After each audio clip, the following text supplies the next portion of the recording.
Orcas are considered some of the mightiest predators on Earth. One look at their elegant black and white appearance, and you'll immediately recognize them. These marine mammals are not just strong, they're also super smart and social. They have an incredible knack for communicating with each other through a wide range of noises. What's fascinating is that each orca pod has its own unique sounds that its members can recognize even from a distance. It's like they have their very own secret language. When it comes to hunting, orcas are highly skilled. While they prefer chilly coastal waters, you can find them all around the globe, from the polar regions to the equator. As the kings and queens of the food chain, orcas have a diverse palate. They enjoy feasting on fish, penguins, and other marine mammals like seals, sea lions, and even whales. They've got some serious teeth too, measuring up to 4 inches long. Now here's something really neat about orcas. They're expert hunters, and they do it in groups called pods. A pod can consist of up to 40 orcas, forming a very effective hunting team. Interestingly, there are distinct types of pods: resident and transient. Resident pods are more into fish, while transient pods have a taste for marine mammals. But no matter what type of pod they belong to, all orcas have one thing in common: they are master collaborators. They work together using smart hunting techniques that are often compared to the teamwork of wolf packs. When it comes to family matters, orcas take their roles seriously. Mothers are incredibly protective of their little ones, and often other adolescent females pitch in to help with the care. Mothers give birth every few years after a really long 17-month pregnancy. They usually have just one baby at a time. Eventually, as they grow up, they'll become more independent and venture out on their own. However, in some cases, the young orca may choose to stick with the pod it was born into for life. In the wild, orcas lived in tight-knit family groups, forming strong bonds and sharing a unique culture that is passed down from generation to generation. Research has shown that their social structure is decidedly sophisticated. Despite their beauty and intelligence, orcas are causing somewhat of a stir among sailors. Unbelievably, they have actually sunken boats. What's even more interesting, in a dangerous kind of way, is that they seem to be teaching their friends to do the same. According to experts, it all started with one upset orca. This poor soul experienced what they call a critical moment, and it triggered a whole new behavior. And now, this behavior is expanding among the orca population through social learning. Let's dive into the details. The latest incident occurred off the coast of Spain in the Straits of Gibraltar. A yacht had an unfortunate encounter with 3 orcas. The skipper of this vessel described how the little orcas shook the rudder while the big one repeatedly rammed the ship with all its might. The astonishing part is that the smaller orcas actually imitated the techniques of the larger one. With a slight run-up, they too slammed into the boat. It's like they were training with the master. But that's not all. Just 2 days before this incident, a group of 6 orcas ran into another sailboat in the same area. One of the orcas, a mother, seemed to be teaching her calf how to charge into the rudder. Now, you might be wondering why these boat-sinking shenanigans are happening more frequently. It turns out that reports of aggressive orca encounters off the Iberian coast have been popping up since 2020. And according to a study published last year, the attacks follow a pattern.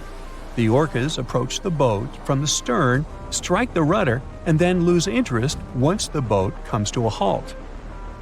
There's some good news, though. Despite the increasing number of interactions between orcas and boats, most of them have been harmless.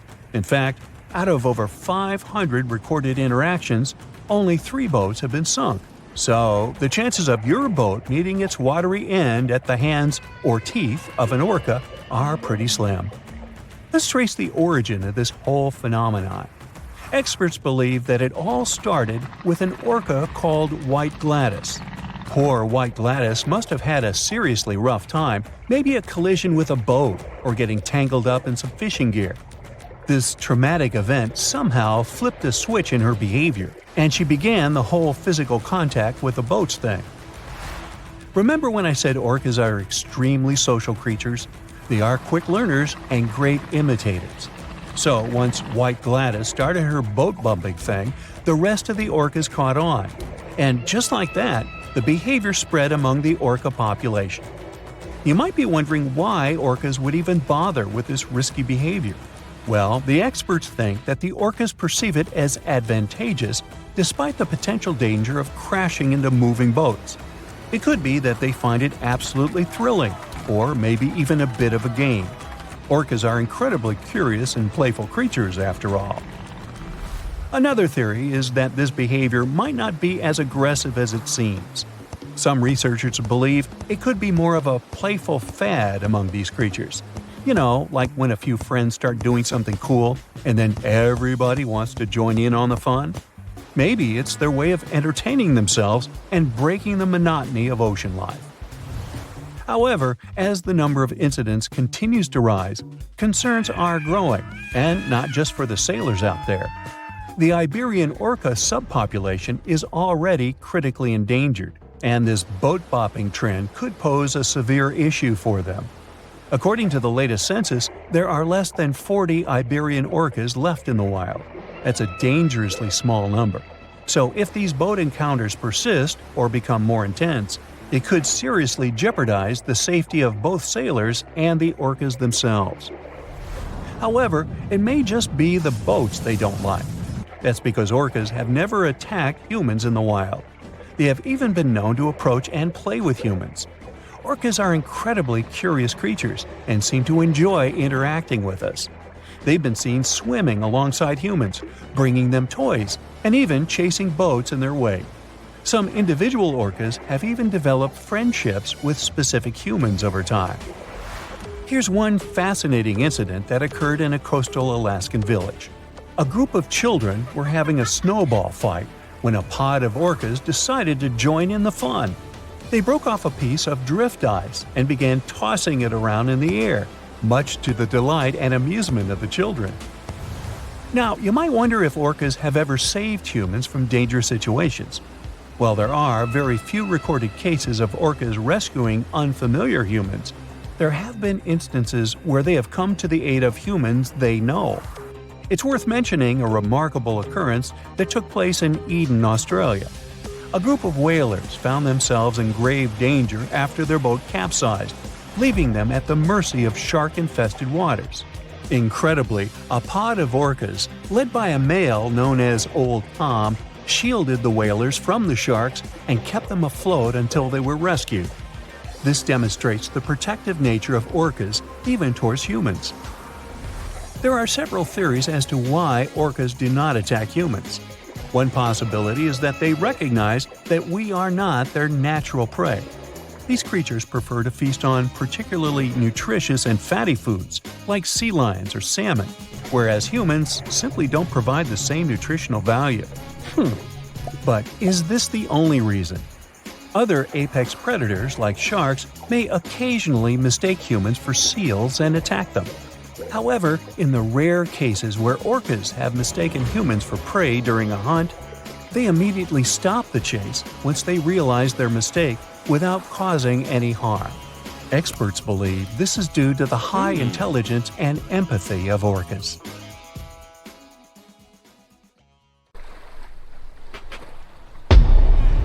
Many terrifying animals live deep beyond the waves, like this vampire squid living 3,000 feet below the surface in almost complete darkness. This animal has a cloak, like a vampire's. That's why it's called the vampire squid. Deep down at the bottom, it can't use ink to defend itself. So this animal has developed an unusual tactic. It glows slightly to scare away predators. If this tactic fails, the vampire squid can turn its body inside out, revealing tiny spikes. When you translate its scientific name, Vampiroteuthis infernalis, it literally means vampire squid from the nether. Despite its terrifying looks, it's a harmless ocean animal.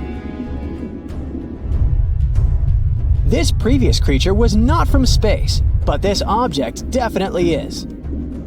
Before Elon Musk found a way to reuse rockets, NASA would simply drop old ones after launching astronauts into space, most of the time in the ocean or deserts. In 2012, Jeff Bezos launched a mission to find the Apollo 11 rocket. They found it by using sonar, but it was in terrible condition. It was sitting on the bottom of the ocean, not far from the predicted site. They were able to rescue the engine and reconstruct 2 of them.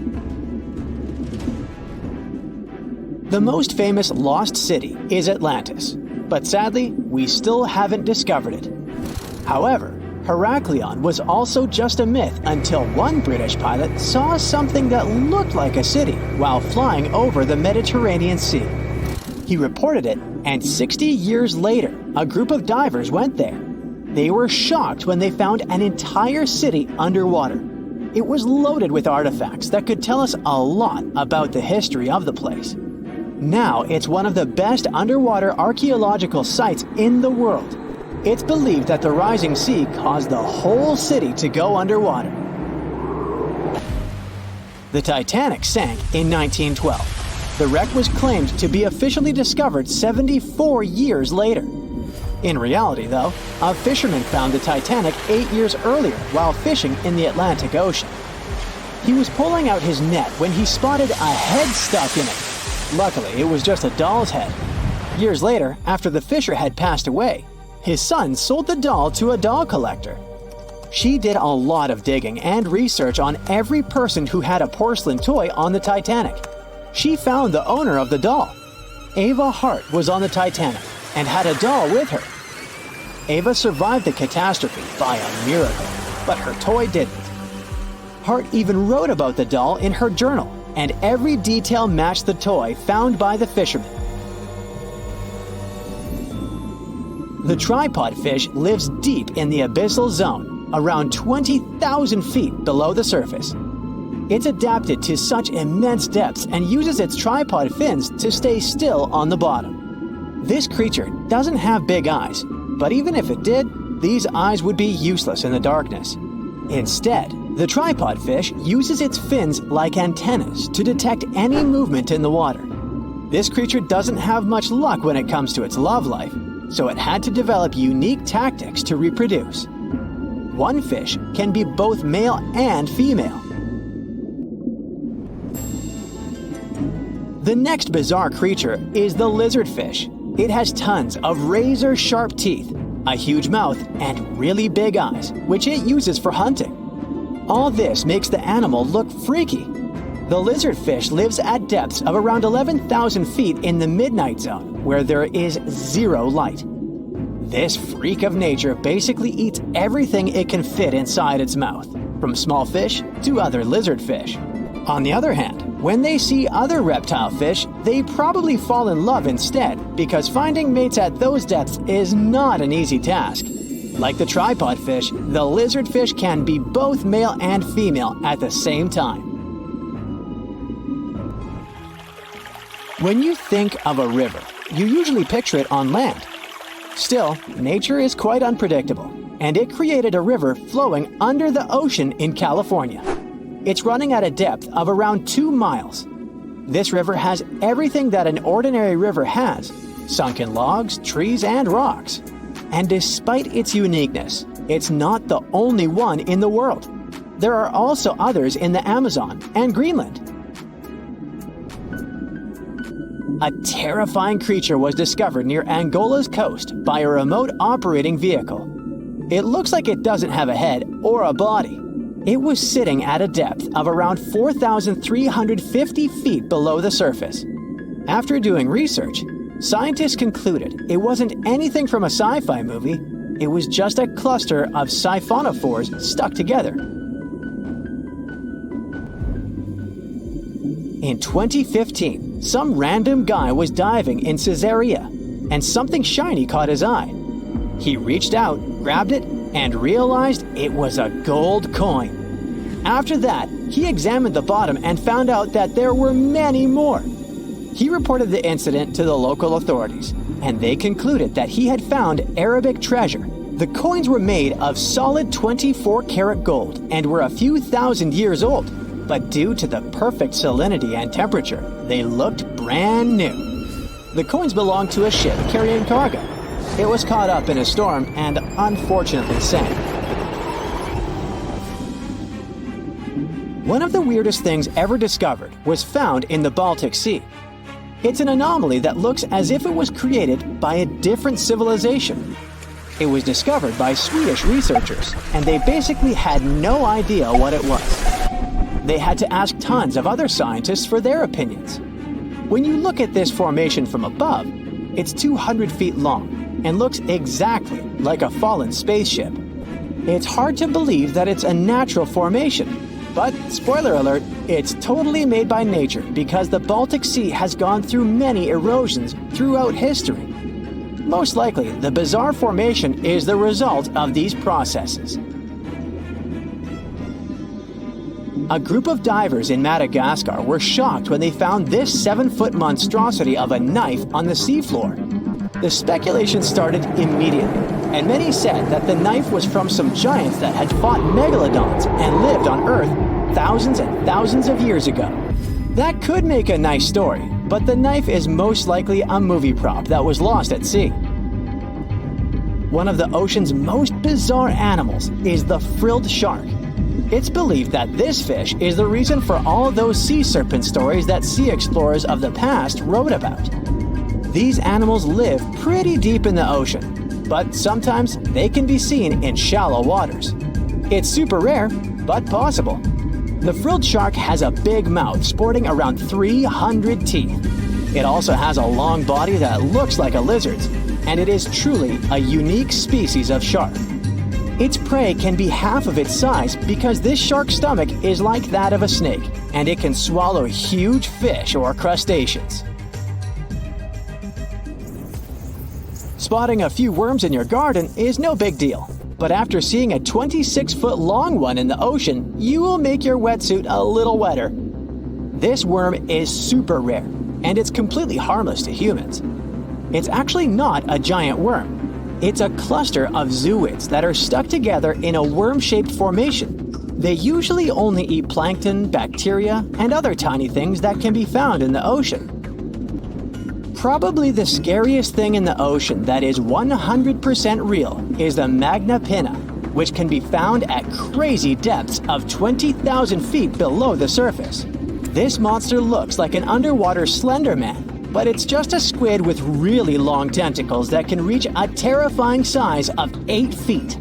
This guy has only been seen a few times, and basically, we don't know much about this creature so far. The giant shark that terrorized the oceans some 20 million years ago. For 13 million years, this 60-ton beast dominated the warm waters of our planet.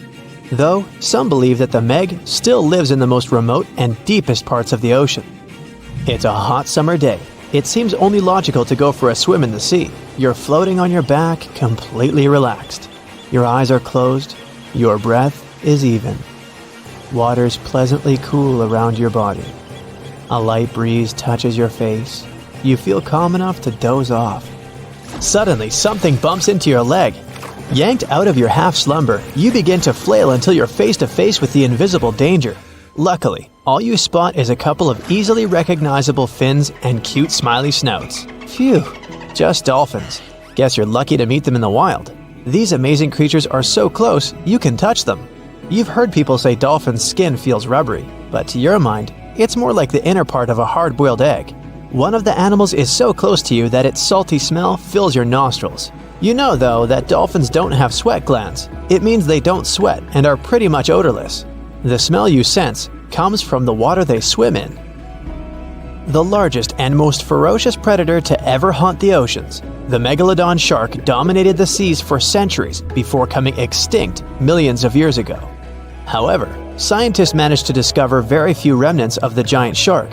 Everything we know about the great beast we've learned thanks to fossils of its giant teeth, which are just about the size of the average human hand. A megalodon skeleton has never been discovered. Shark skeletons are made mostly of cartilage, meaning that they decompose quickly. Luckily, sharks continuously shed and regrow teeth throughout their lives. One shark can go through 40,000 teeth in a single lifetime. Scientists have managed to study different types of shark species based on their teeth alone. The megalodon shark had around 276 teeth. When they fell out, those teeth landed in the seabed where they stayed for millions of years, fossilizing. Scientists found those teeth, and they're the only real record we have of the megalodon's existence. Megalodon teeth have been discovered all over the world. It means that unlike other marine animals of its time, the megalodon was intercontinental. Even today, most sharks and marine animals tend to stick to one sea or ocean. The megalodon shark swam freely around the world, moving between tropical and subtropical waters. Megalodon teeth have been found in every continent apart from the freezing cold waters of Antarctica. When a megalodon makes a starring appearance in a movie or TV show, it's portrayed to look like a giant version of a great white shark. Scientists previously believed that the megalodon and the great white shark both descended from one common ancestor. Still, it's not true. In fact, it's more likely that the megalodon was the arch-enemy of the great white shark's ancestor, the broad-toothed mako shark. That means megalodon wouldn't have looked so similar to the great white after all. In reality, the megalodon would have a shorter nose than the great white, along with longer pectoral fins to give the giant shark a stockier and more threatening build. They both had an excellent sense of smell though, so even in prehistoric times, it wasn't a good idea to go swimming with a chunk of raw meat in hand. And it certainly isn't safe now. Whether the Meg's hiding somewhere in the depths, which some still believe is true, or it's gone forever, younger cousins will still be there waiting. Also, both of them like to go after big marine mammals, so they would certainly have things to do together. That is, until the Meg got moody and accidentally ate its friend. You never know. These guys had a different hunting style. Great whites prefer to dive straight towards their prey and find its softest spot, like exposed legs or underbelly. Sometimes, an entire tooth would be found embedded in a bone of some bigger animal, such as a whale. Without the main parts they use for swimming, poor sea animals were then helpless and unable to escape.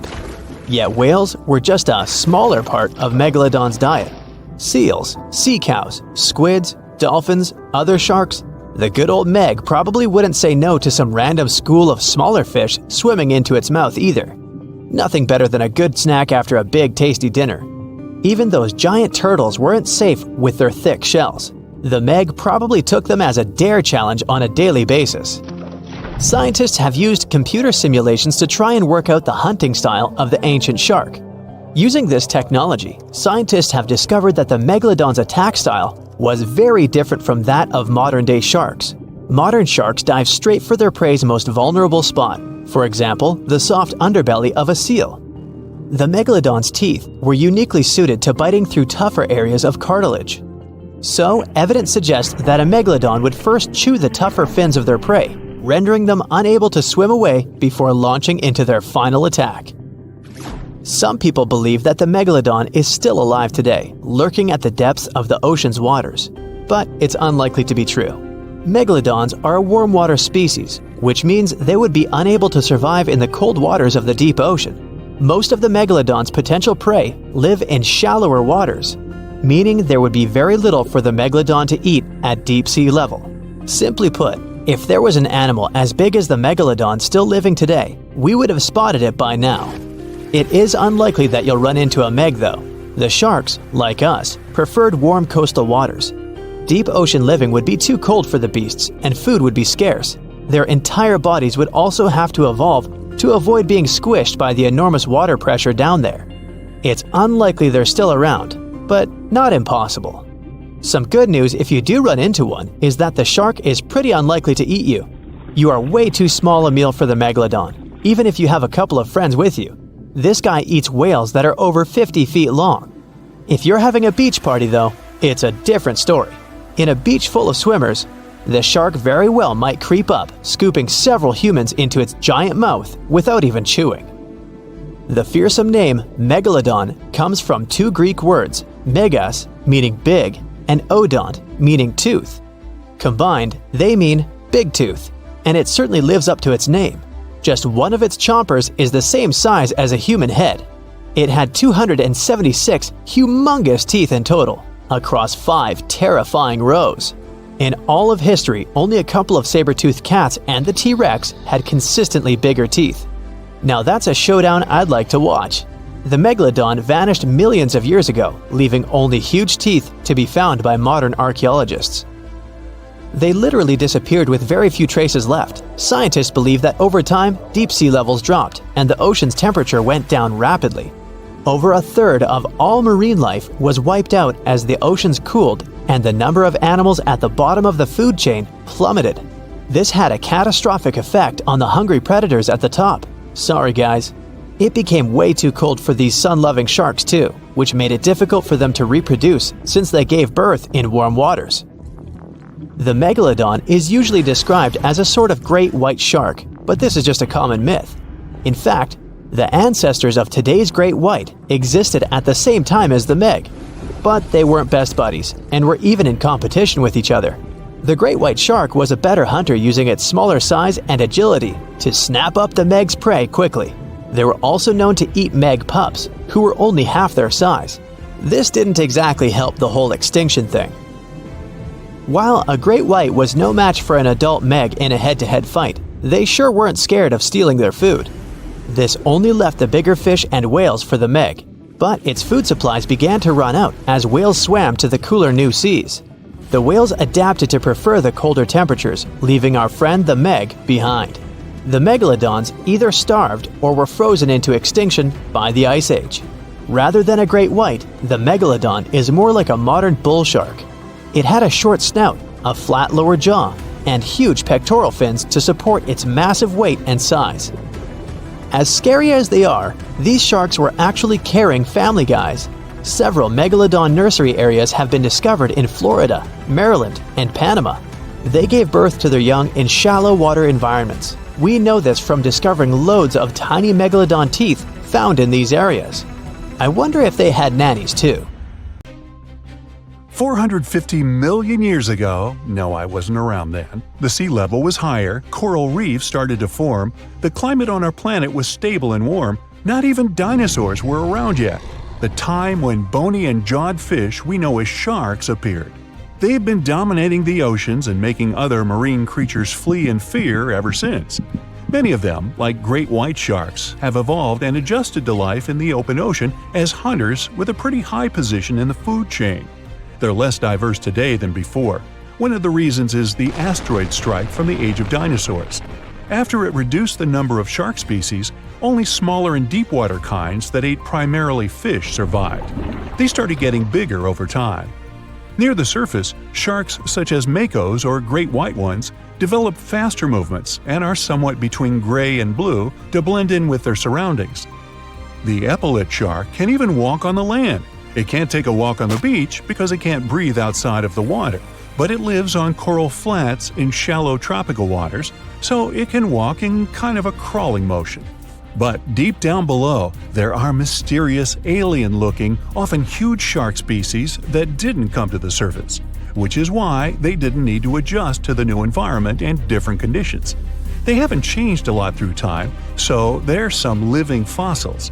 These creatures mostly don't have 5 gill slits, the most common number, but 6 or 7.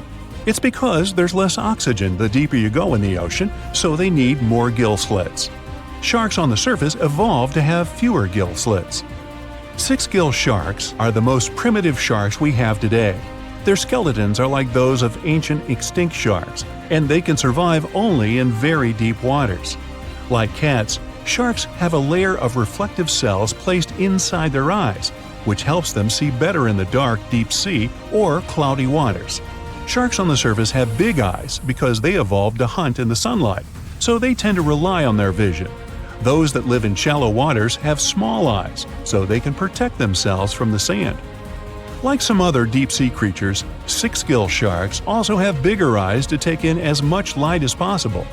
They have more light-sensing rods, but don't distinguish colors that well. In the ocean's twilight zone, with the minimum of sunlight, there's a couple of bioluminescent shark species. They don't take in light within their eyes, but produce or re-emit it with their bodies. Their skin or organs have specialized cells that produce a soft blue-green light. Deep-sea creatures that produce their own light do that to attract their prey. deter animals from going after them, or, scientists think, communicate with each other. It can even help them to camouflage. They do it by hiding their silhouettes from animals going after them. They produce enough light to match their surroundings. The biggest luminous underwater creature is the kitefin shark, found swimming 980 feet below sea level, preying on groundfish or smaller sharks. It can grow almost 6 feet long and lives 3,200 feet below sea level. Deep-sea sharks are also bigger than those on the surface. The Greenland shark can grow up to 24 feet long, bigger than a great white. There's a thing called deep-sea gigantism. Creatures in nutrient-poor depths of the ocean grow bigger because, that way, they lose less energy as heat. The Greenland shark lives its life in slow motion.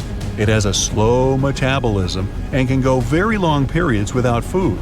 With their slow pace, they evolved to live up to 500 years at depths of 7,200 feet. Sharks in shallow waters catch their prey relying on agility and speed, but for them it's easier because there's plenty of food on the surface. Deep-sea sharks, with less food and slower life rhythm, had to develop a different style. They're more opportunistic, definitely not picky, and don't care if their future meal is alive or not. Frilled shark, another living fossil from the darkest depths, hasn't evolved much through time, and they're one of the last of their kind, with all of their relatives already gone extinct. It grows up to 7 feet long, primarily hunts on squid, and catches other sharks and fish. It looks like a dinosaur, a snake-like face, a long, smooth, thin body that moves in a serpentine way. It can propel itself with the power of its tail and curl like snakes. They don't swim in a straight line like other sharks. Cookie cutter shark grows up to 20 inches. It got the name because of the way it feeds, biting off small pieces. It's a parasite creature, which means it feeds off bigger animals but leaves them alive. They have sharp teeth and sometimes even swallow those that fall off on purpose. Some researchers think it could be because they live in the depths that are nutrient poor. If they swallow the teeth, they could recycle calcium and other material from it. Prickly shark is a rare and unusual creature with many thorn-like denticles and 2 small dorsal fins. It lives mostly in the depths of the Pacific region up to 1,900 feet. Ghost sharks are not even real sharks, but fish closely related to them and rays. They have big pectoral and pelvic fins, 2 dorsal fins, pretty big eyes, and unlike their cousins, have a single external gill opening. Ghost sharks have slender tails and can grow up to 80 inches, silver to blackish color. They sometimes live in rivers and coastal waters, but also in the depths of the ocean of 8,200 feet or even deeper. They are pretty weak swimmers, so they tend to feed on invertebrates and small fish. Goblin sharks. Swimming through the deep sea, this creepy shark with a flabby body suddenly sees a small, innocent squid. It goes toward it, but the potential snack notices it and quickly starts moving to dart away. It seems like the plan could work at first, but then the shark suddenly thrusts the jaw of its mouth and catches the poor little squid in a second. After the meal is finished, the animal simply fits the jaw back into the mouth and goes away as if nothing happened. This is possible because it has a jaw connected to 3-inch-long flaps of skin, which is why it can unfold from the snout. It can grow up to 12 feet long with a weight of 460 pounds. Scientists think goblin sharks are mostly active in the morning and evening. The shark has a long, prominent snout and specific sensing organs on it. It uses them to sense electrical fields in the dark oceanic depths. Seven-gill shark is a big cow shark, brown to silver-gray on top, white underneath, black and white spots, with a thick body, a small dorsal fin, and a wide, blunt snout. It can grow up to 10 feet long, mostly lives in the depth of 1,870 feet, but you can also find it in deep channels and bays. It can be aggressive toward humans if provoked, so don't. Like most deep-sea creatures, it's an opportunistic hunter that's not quite picky but likes to go after dolphins, seals, porpoises, and other marine animals. Megamouth sharks mostly live in the depths of 15,000 feet and spend most of their time in the dark, like me. Scientists discovered it in 1976 because it went near the surface at night to feed on zooplankton. That's the only time these sharks go there. During the day, they return to their quiet, dark, and mysterious depths. They are filter feeders, which means they keep their mouths wide open while swimming, so they filter the planktons they like to eat. There are organs that produce light inside of their mouths, which attracts potential prey, such as pelagic crustaceans. These sharks live in the deep parts of the ocean, but you can rarely find them below almost 2 miles. Scientists think some other, stronger bony fishes outcompeted them. Deep parts of oceans became oxygenated around 70 million years ago, and sharks have been around way longer. But bony fishes adjusted and adapted efficient ways to use oxygen, while sharks were slow with adaptations, so they lost. Also, oceanic depths are way colder, which is challenging for fish and the rest of cold-blooded animals because the speed of their metabolism widely depends upon the external temperature. The largest and most ferocious predator to ever haunt the oceans, the megalodon shark, dominated the seas for centuries before becoming extinct millions of years ago. However, scientists managed to discover very few remnants of the giant shark. Everything we know about the great sea beast we've learned thanks to fossils of its giant teeth, which are just about the size of the average human hand. Scientists estimated the size of the prehistoric shark using calculations based on the measurement of the length of a megalodon tooth. On average, the size of a megalodon shark was 33 feet long. The largest of the species could reach up to 58 feet long. However, these megasharks may have been even bigger than we ever thought. At the Florida Museum of Natural History, a group of students examined 3D printed replicas of megalodon teeth to calculate the shark's size using the tooth length method. But something was off. Each student calculated a different size for the same shark, with their estimates ranging from 40 feet to 180 feet. A lead paleontologist took a look at the students' equations. He realized that the method they used to calculate megalodon sizes for decades isn't that accurate at all. So they invented a new method to calculate the megalodon size based on the width of the megalodon tooth instead of its length. It turned out that the average megalodon would be around 65 feet long. It's almost double the size scientists previously thought, and would mean that the average megalodon is the length of 2 school buses. A megalodon skeleton has never been discovered. Shark skeletons are made mostly of cartilage, meaning that they decompose quickly. Luckily, sharks continuously shed and regrow teeth throughout their lives. One shark can go through 40,000 teeth in a single lifetime. Scientists have managed to study different types of shark species based on their teeth alone. The megalodon shark had around 276 teeth. When they fell out, these teeth landed in seabed, where they stayed for millions of years, fossilizing. Scientists found those teeth, and they're the only real record we have of the megalodon's existence. The word megalodon means giant tooth. Its tooth is around 7 inches long. For comparison, the largest tooth of a great white shark is only 3 inches long. To find a bigger set of choppers, you'd have to go back 65 million years to find the great Tyrannosaurus rex, whose teeth measured a whopping 12 inches. Megalodon teeth have been discovered all over the world. It means that, unlike other marine animals of its time, the megalodon was intercontinental. Even today, most sharks and marine animals tend to stick to one sea or ocean. The megalodon shark swam freely around the world, moving between tropical and subtropical waters. Megalodon teeth have been found in every continent apart from the freezing cold waters of Antarctica. When a megalodon makes a starring appearance in a movie or TV show, it's portrayed to look like a giant version of a great white shark. Scientists previously believed that the megalodon and the great white shark both descended from one common ancestor. Still, it's not true. In fact, it's more likely that the megalodon was the arch-enemy of the great white shark's ancestor, the broad-toothed mako shark. That means megalodon wouldn't have looked so similar to the great white after all. In reality, the megalodon would have a shorter nose than the great white, along with longer pectoral fins to give the giant shark a stockier and more threatening build. Not only was the megalodon the largest shark in the world, but it was also one of the biggest fish ever to exist. An apex predator of this size would have needed a huge diet to keep it moving. The megalodon would have eaten 2,500 pounds of food every day. The megalodon diet consisted of larger species of fish, dolphins, and even other species of sharks. Ancient fossilized whale bones with cut marks of megalodon teeth have been discovered. It means megalodons weren't intimidated by the size and tried to feast on the giant whales of the past. Scientists have used computer simulations to try and work out the hunting style of the ancient shark. Using this technology, scientists have discovered that the megalodon's attack style was very different from that of modern-day sharks. Modern sharks dive straight for their prey's most vulnerable spot, for example, the soft underbelly of a seal.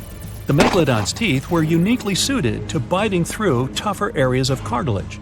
So, evidence suggests that a megalodon would first chew the tougher fins of their prey, rendering them unable to swim away before launching into their final attack. The mouth of a megalodon was around 10 feet wide and 9 feet tall, large enough for you to swim into without touching any teeth. However, we don't recommend that. Their mouths were so large a megalodon could swallow a small car without even having to bite down on it. Research teams from Australia and the US collaborated to work out the biting power of the megalodon using computer simulations. The results were terrifying. While the modern great white shark has the biting power of 1.8 tons of force, the megalodon could easily chomp down on its prey with a biting power of 18.2 tons. The bite of the megalodon would easily be able to cut through steel and overpower any other predator in the ocean. Scientists believe that the megalodon has the most powerful bite of any creature that has ever existed. The megalodon's bite would easily overpower the T-Rex, which has a biting force of 6 tons.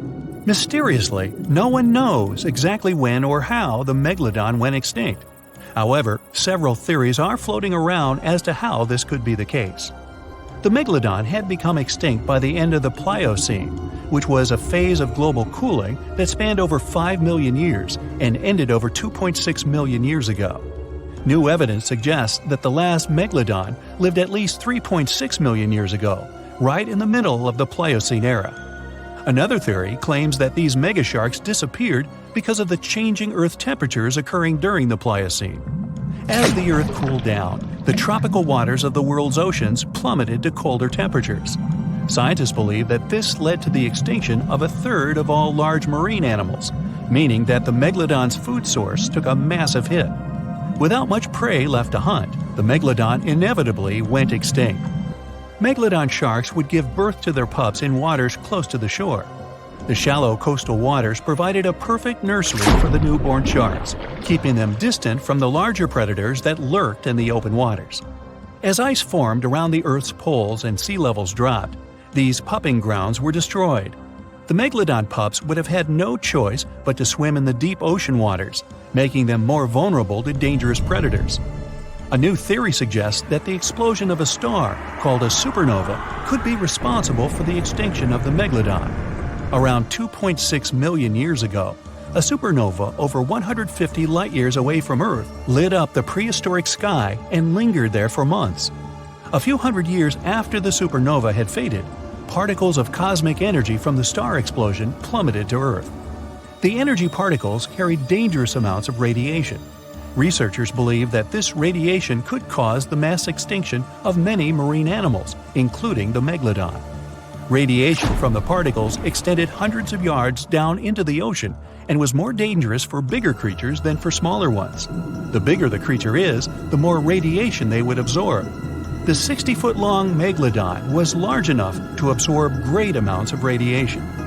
Some people believe that the megalodon is still alive today, lurking at the depths of the ocean waters. But it's unlikely to be true. Megalodons are a warm water species, which means they would be unable to survive in the cold waters of the deep ocean. Most of the megalodon's potential prey live in shallower waters, meaning there would be very little for the megalodon to eat at a deep sea level. Simply put, if there were an animal as big as the megalodon still living today, we would have spotted it by now. The megalodon was the biggest shark to ever live. Not only that, it's one of the biggest fish and the largest predator in Earth's history. They've been known to reach lengths of up to a whopping 70 feet. That's over 3 times longer than the biggest great white shark on record. The females have also been found to be around twice the size of the males. The megalodon could swallow a small car without it even touching its teeth, if cars had been around then. Its teeth could grow to over 7 inches long.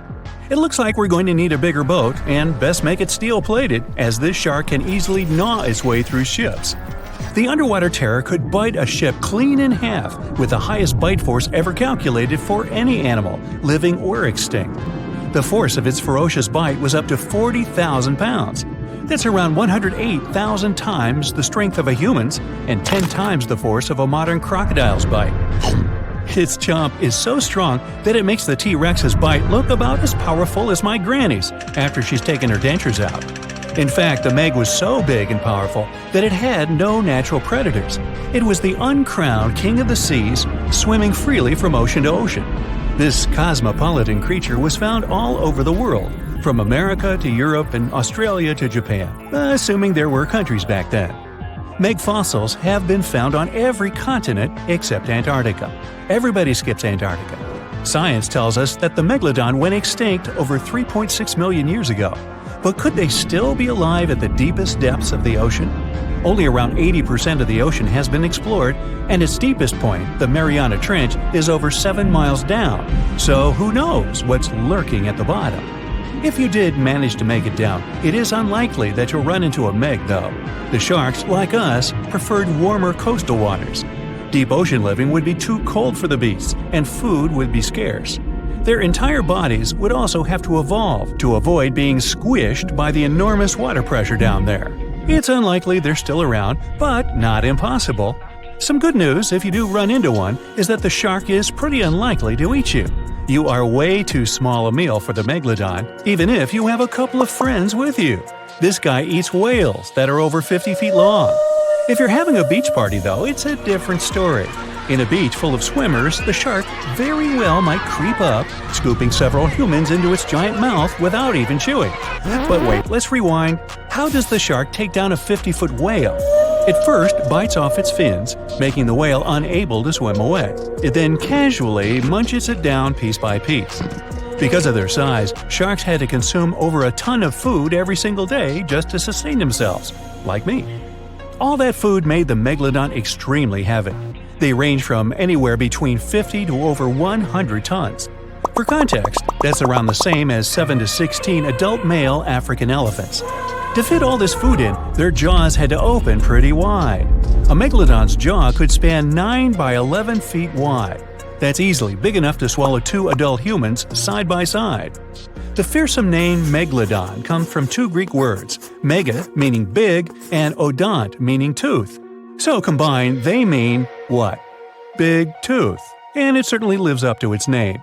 Just one of its chompers is the same size as a human head. It had 276 humongous teeth in total across 5 terrifying rows. In all of history, only a couple of saber-toothed cats and the T-Rex had consistently bigger teeth. Now that's a showdown I'd like to watch. The megalodon vanished millions of years ago, leaving only huge teeth to be found by modern archaeologists. They literally disappeared with very few traces left. Scientists believe that, over time, sea levels dropped and the ocean temperatures went down rapidly. Over a third of all marine life was wiped out as the oceans cooled, and a number of animals at the bottom of the food chain plummeted. This had a catastrophic effect on the hungry predators at the top. Sorry guys. It became way too cold for these sun-loving sharks too, which made it difficult for them to reproduce since they gave birth in warm waters. The megalodon is usually described as a sort of giant great white shark, but this is just a common myth. In fact, the ancestors of today's great white existed at the same time as the Meg. But they weren't best buddies, and were even in competition with each other. The great white shark was a better hunter, using its smaller size and agility to snap up the Meg's prey quickly. They were also known to eat Meg pups, who were only half their size. This didn't help the whole extinction thing. Even infant megalodons were huge, coming in at just under 7 feet. While a great white was no match for an adult Meg in a head-to-head fight, they sure weren't scared of stealing their food. This only left the bigger fish and whales for the Meg, but its food supplies began to run out as the whales swam to the cooler new seas. The whales adapted to prefer the colder temperatures, leaving our friend the Meg behind. The megalodons either starved or were frozen into extinction by the Ice Age. Rather than a great white, the megalodon is more like a modern bull shark. It had a short snout, flat lower jaw, and huge pectoral fins to support its massive weight and size. As scary as they are, these sharks were actually caring family guys. Several megalodon nursery areas have been discovered in Florida, Maryland, and Panama. They gave birth to their young in shallow water environments. We know this from discovering loads of tiny megalodon teeth found in these areas. Gee, I wonder if they had nannies too. But how come there are so many megalodon teeth out there for us to analyze? Well, due to their messy, aggressive eating habits, sharks regularly lose their teeth. They lose a set of teeth every 1 to 2 weeks. That's 40,000 teeth in a lifetime. They must rake in a fortune from the tooth fairy. Because of this, their teeth were continuously raining down to the ocean floor.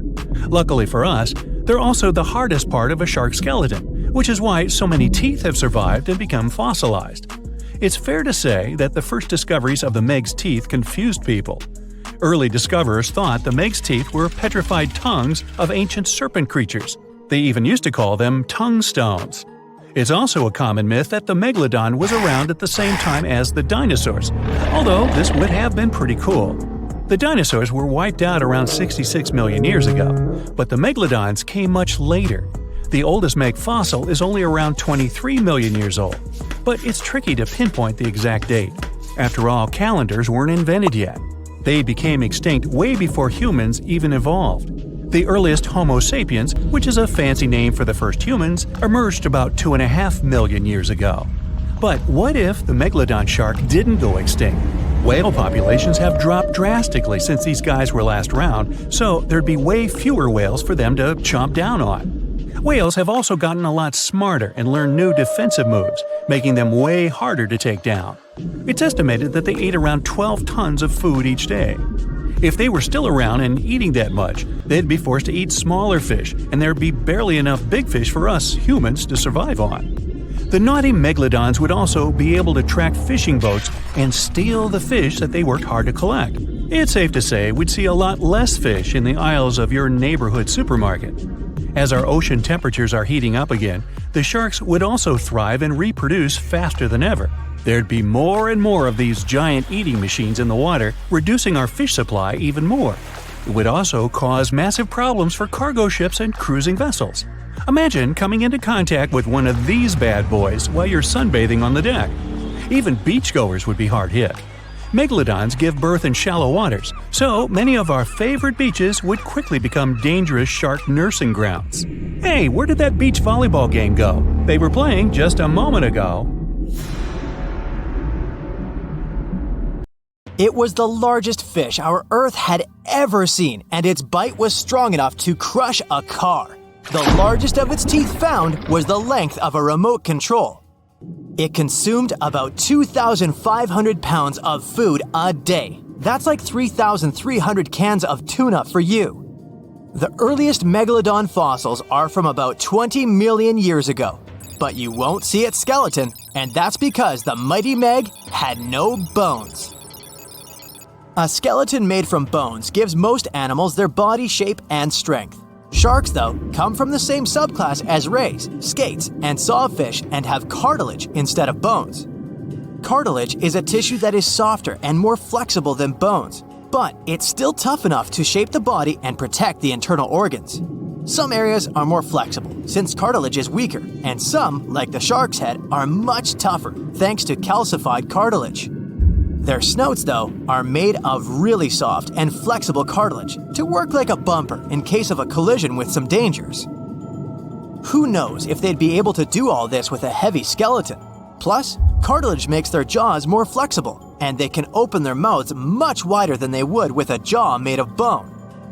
Our hero, Meg, was no exception, and it had the strongest bite of all living creatures, which was also made possible by a skeleton made of cartilage.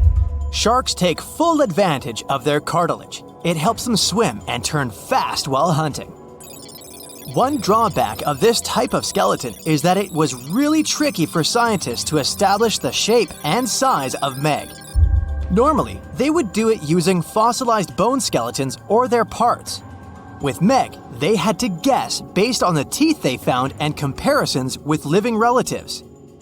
A more recent 3D computer model was based partially on scans of a preserved spine discovered in the 1860s. The model showed that Meg was bigger, faster, and even hungrier than scientists had previously thought. looks like an average megalodon was 52 feet long. That's slightly bigger than the height of the Hollywood sign and weighed 10 times as heavy as an elephant. There were also much bigger creatures. Scientists still aren't sure how the megalodon got this size. The fact that there were bigger and smaller megs probably has to do with a little something called Bergmann's rule. It says that the temperature of the surrounding environment affects the animal's body size because they either need to conserve or shed heat. The megalodons that reached cooler waters probably needed more body weight to make sure they survived in low temperatures. Those living in warmer waters had to be smaller to avoid burning up. If the researchers were correct in their calculations, it also means that Meg reached a cruising speed of over 3 miles per hour, which is much faster than other sharks. The still-living great white shark can cover a distance of nearly 7,000 miles without stopping, which is 9/10 as long as the diameter of Earth. It looks like the megalodon could have gone much further. Megalodons managed to survive on our planet for nearly 70 times longer than humans have. They were roaming the oceans for around 20 million years, and you could see them pretty much anywhere except near the poles. Scientists discovered the most northern fossils off the coast of Denmark and the most southern in New Zealand. The reason why there were no megalodon teeth found in Antarctica is most likely that these adapted to only warm tropical and subtropical waters. The younger ones like to keep to the shores, while full-grown adults preferred coastal areas, but they could easily move into the open ocean as well. When our planet went through a period of global cooling and drying, and the seas began to freeze around 3.6 million years ago, there was less and less room for Meg to thrive. Much of their prey, like smaller whales, seals, and sea turtles, disappeared or relocated to waters that were too cold for our hero. And at the same time, the number of its natural competitors, like smaller predatory sharks, like the great white shark, and whales, increased. This shifting food chain dynamics could have been even more dangerous for the Meg than the cold ocean water. You're used to seeing them on the big screen as heartless monsters, but these huge sharks were actually loving and caring family guys. Scientists discovered several megalodon nursery areas in Florida, Maryland, Panama, and off the coast of Spain. It looks like they gave birth to their young in shallow water environments. Then, little Megs would stay there with adults protecting and raising them until they were ready to fight off predators. The mighty Meg had 276 teeth in 5 rows in its mouth. Similar to other sharks, it was fast in replacing its worn-out or lost teeth. With 4 or 5 rows of teeth in its mouth, it basically acted like a conveyor belt, able to grow back damaged or missing teeth. This means that an adult megalodon probably would have grown several thousand teeth throughout its lifetime. Although the great white shark is often mentioned as Meg's closest relative, they'd hardly be distant cousins. The ancestors of today's great white existed at the same time as the Meg, but they weren't best friends and even rivaled each other. The great white shark wouldn't win in a head-to-head fight with a Meg, but it was a better hunter using its smaller size and agility to snap up the giant's prey quickly. This only left the bigger fish and whales for the Meg, but its food supplies began to run out as the whales swam to the cooler new seas. Rather than a great white, the megalodon is more like a modern bull shark. It had a short snout, a flat lower jaw, and huge pectoral fins to support its massive weight and size. We also speak of Meg as an extinct giant, but can we be 100% sure it isn't hiding somewhere as we speak? After all, we've only explored 5% of our oceans altogether. The Mariana Trench is the deepest oceanic trench on Earth, and you could dip the whole of Mount Everest in its deepest part, and over a mile of it would still be above the surface. If a megalodon or two needed a place to hide, that would be the perfect spot. It wouldn't be the coziest place to live, though, with its cold water and total darkness. Plus, the pressure there is 1,000 times stronger than at sea level. So, if a Meg really were hiding down there, it would have serious issues with its teeth, because calcium would dissolve under that pressure. To survive here, it would also need to learn to navigate in complete darkness. That means it would have either become bioluminescent or evolved to grow massive eyes like the giant squid. If the meg were still around and true to its dietary choices, it would have to eat smaller fish, and that would be a problem for us humans. Especially those of us who love fish, that is. And the ocean isn't cooling down these days. The megalodon would love its temperature and would thrive and reproduce faster than ever. Those giants would create some massive problems for cargo ships and cruising vessels. In case you're now scared at the thought of meeting a megalodon, relax. Most scientists don't think it's possible because of our hero's size. Most foods that megalodons like to eat live in shallow ocean areas and not in the deep, deep sea. Meg would need to come up for dinner every now and then, and it's kinda hard to miss a creature this big. They're both giant prehistoric creatures to us, but the megalodons and the dinosaurs never actually coexisted. The dinosaurs probably died out about 66 million years ago. Megalodons seem to have appeared a bit later. So you're swimming 2 miles down at the bottom of the ocean. Don't ask me how, just play along. It's cold and the pressure is intense. No fish in sight. Then you notice a green shiny thing. It's a cookie cutter shark. Its neck glows in the dark to attract fish and other delicious treats. The shark doesn't look like much. It's small, about the size of a cat. It has brown skin and large green eyes. But looks can be deceiving. Every night, this creature rises to the surface and goes after great white sharks, whales, even swordfish. If you look closely, you'll see a round mouth with a bunch of sharp teeth in it. They don't just bite, they work kind of like a saw. This one's called a cookie cutter shark because when it sees something delicious, it takes a cookie-shaped bite out of it. These sharks have even been known to disable submarines. Wonder what flavor they are. Our next shark is about the length of a car. Only about 100 of these sharks have ever been seen, but if you met one, you'd never forget it. It has a big mouth, a huge mouth, a mega mouth, like me. It's the mega mouth shark. You could easily fit in it if you curled yourself up. They're not dangerous though, not to humans. They feed by swimming around with their mouths open, filtering out plankton and other underwater goodies.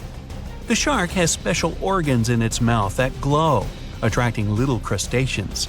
It swims deep in the ocean in total darkness. Probably has a great smile though. Thresher sharks also have a huge body part, the tail. It's almost half the length of the shark itself, and it looks like a helicopter blade. It's one of the few animals that hunts using its tail. The shark sneaks up on a school of fish and starts to shake its moneymaker. This freaks out some of the fish, which is exactly the plan. In a pinch, it can also use its tail to defend itself. The best thing about this shark, it doesn't attack people. The angel shark. There are quite a few types of angel shark out there, but they're more shark than angel. They're flat like stingrays, and their skin is covered with patterns that help them blend in with the seafloor. Because of this disguise, divers sometimes accidentally touch them, which isn't the best idea. They're fast and have powerful jaws. Still, they prefer the taste of small fish to you. The horn shark has 2 ridges that look like horns right above its eyes. It's definitely the grandpa of the shark world. Not aggressive, swims pretty slowly, and is up late almost every night. Its 2 favorite meals, sea urchins and crustaceans. It moves its fin on the seafloor almost as if it had paws. But don't underestimate this guy. It has one of the strongest bites of any shark. It needs those strong teeth to crush the shells of its late-night meals. And if something tries to attack it, watch out. Horn sharks have sharp spikes on their fins. The award for the ugliest shark goes to the goblin shark, and it's not even close. From the outside, it already looks kinda weird, and is about the size of a pink underwater motorbike. It has a long tail and a seriously long nose. It lives way down in the depths of the ocean and loves to eat squid. It's not as fast as its relatives, but it's way more sneaky. It has a secret squid catching technique which is totally wild. The shark swims behind the squid. It's catching up, getting closer and closer, but the squid isn't slowing down, no way. It looks like the poor goblin shark won't have any lunch today. Then it opens its mouth. Its jaw is attached to folds of skin that mean it can literally throw its jaw out of its mouth. And it's a shark, so those teeth are sharp. That extra reach helps it grab its lunch, and when the meal's over, it pops its jaw back in its mouth. These sharks have been seen many times off the coast of Japan. They're actually named after the goblins in Japanese myths and fairy tales. There's only one thing out there cooler than a ninja shark. It's the ninja lantern shark.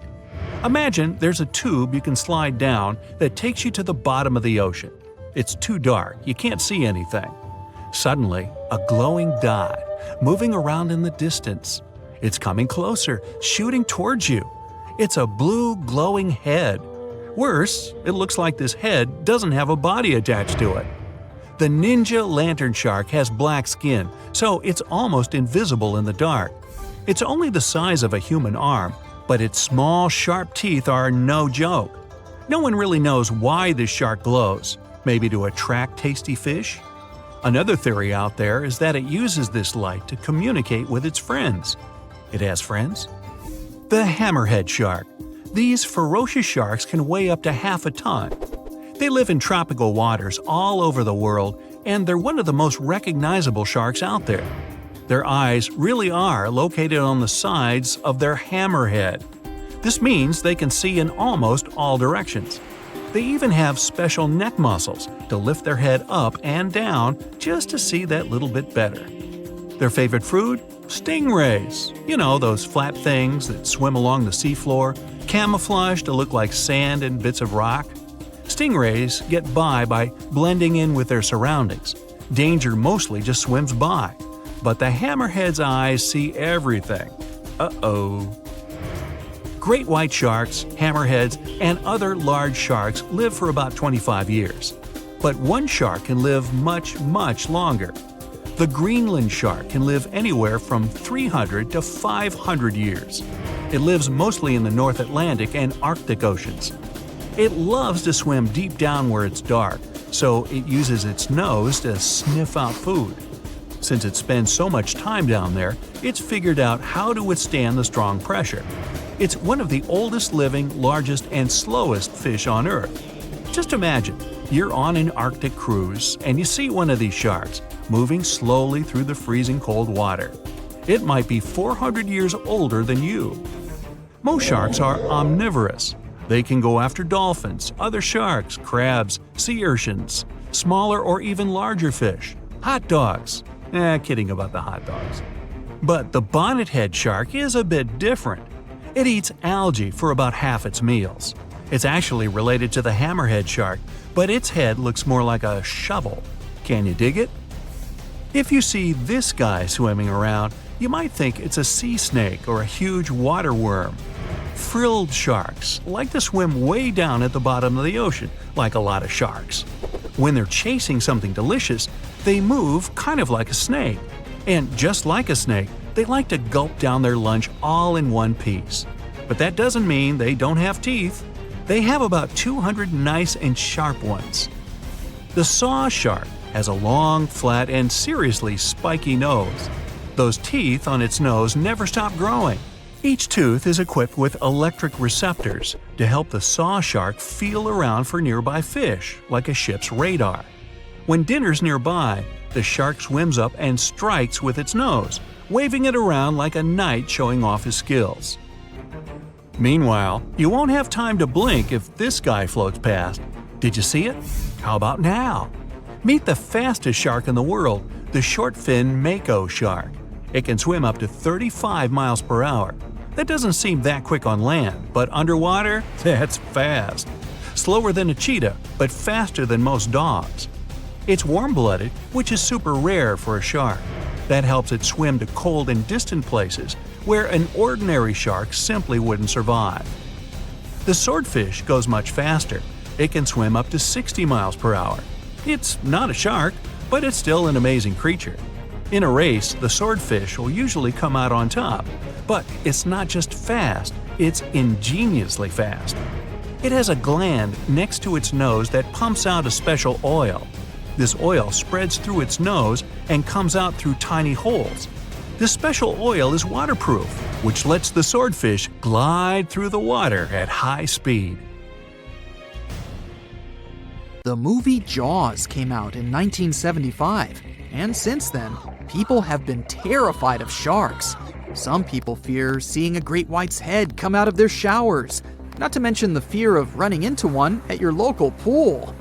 Of course, none of this is actually possible, but some other scary shark stuff is. Like, yes, sharks can attack boats. They probably won't sink one. It depends on the size of the shark and the size of the boat. Today, we're diving deep into the facts and myths about the sea's biggest predator. It was the year 1953. On a typical July morning, two fishers set out on their daily lobster harvest. They took their white-hulled dory out to sea off the coast of Cape Breton Island in Nova Scotia, Canada. Since it was the lobster season, the sea was dotted with several dories spread out across the water. But that day, something strange happened. As soon as they put the dory at sea, they noticed a large dorsal fin chasing after their boat. They were surprised to see that the shark would follow their boat's every move. For an entire week, they took out their white dory from the harbor, and the shark followed them around. Until one morning, as the men were alone at sea, the shark charged at full speed at the boat and smashed a 7-inch hole in its bottom. The boat turned over, and both men fell into the water. The shark didn't come after the men, though. Instead, it swam away and disappeared for good. To clarify, a dory is a small, fragile boat usually measuring 16 to 23 feet long. So how long did that shark need to be in order to sink it? Well, as soon as the boat was retrieved from the ocean, researchers found something interesting. One of the shark's teeth was found stuck in the hull. According to Harvard experts that analyzed the tooth, it most certainly belonged to a 12-foot white shark that weighed around 1,200 pounds.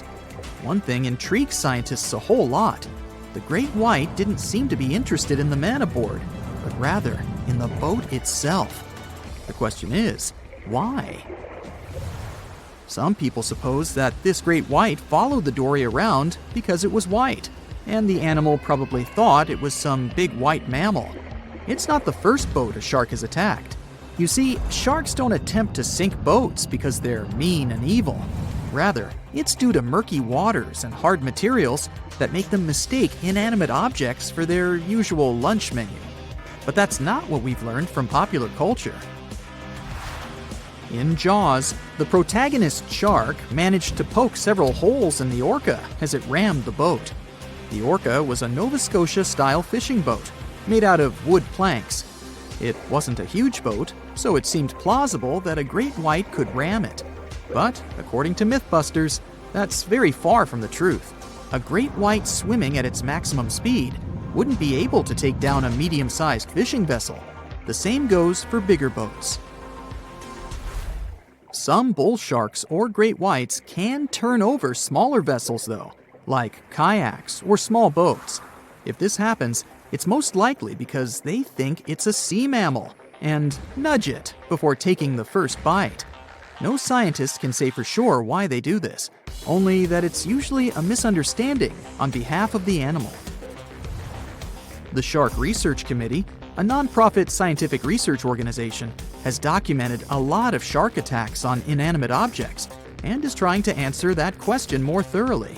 So far, they've observed several attacks on objects such as crab trap buoys and inflatable float bags. The website has also registered 2 famous attacks on boats. The first one happened in 1959, and a shark left a tooth on the hull of a boat. Researchers later identified it as belonging to a 12-foot great white. The report of the other attack, which happened in 1989, claims that a boat was circled by a great white before the animal swam at the vessel at full speed and hit the boat several times. Of course, those who suffer the most from shark attacks and encounters aren't boats. It's surfers. As far as we know, surfers look like giant wobbly seals from the shark's perspective.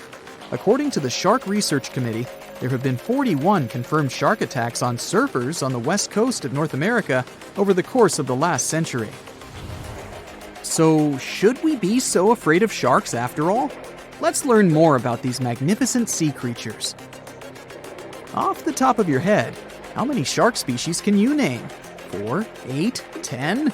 Well, there are over 500 species of sharks swimming in the ocean. They vary from tiny specimens, about the size of a human hand, to up to 39-foot-long creatures. The largest species of shark are actually not great whites, but whale sharks. And even those are small compared to the great megalodon. This ancient creature that lived around 20 million years ago reached an unimaginable length of 60 feet. By comparison, that's the same as 2 to 3 buses placed one after another. I wouldn't swim in megalodon-infested waters even if you dared me, that's for sure.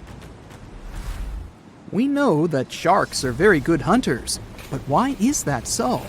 Their bodies seem to have been strategically built for speed. Instead of having a bone skeleton, like us humans, sharks have a cartilage skeleton, which makes them much lighter and also super fast swimmers. Each species of shark hunts depending on its nutritional needs. So, shark species that grow to an average of 3 feet have a diet based on fish. The ones that grow bigger start feeding off of bigger sea animals, such as sea lions and seals. Throughout their lives, some species of shark can shed over 30,000 teeth.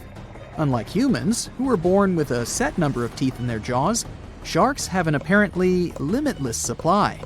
In their defense, they do lose teeth pretty easily, as they can easily get stuck in their prey, for example. They also have multiple rows of teeth.